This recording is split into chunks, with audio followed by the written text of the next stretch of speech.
I made this spinning wheel a while back from a flyer that I bought and also a sewing machine motor.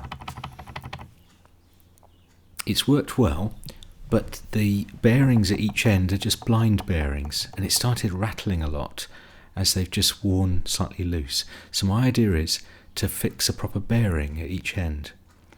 At one end it measures 1/4 inch, the other end is 1/2 inch, so I've bought bearings to match.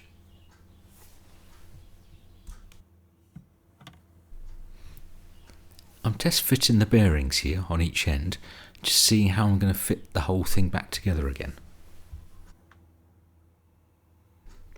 I fitted the motor back on, just checking everything's going to line up properly.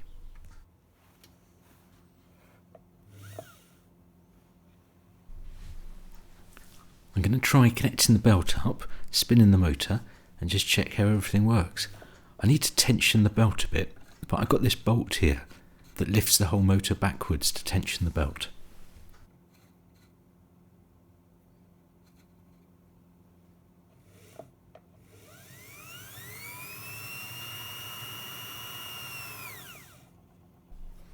The spool keeps spinning because I haven't fitted the brake on it yet.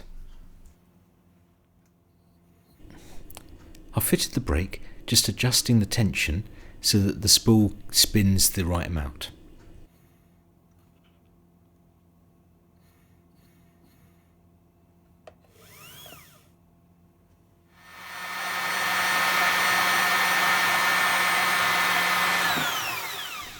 Here I'm back up in the attic and it seems to be working fine.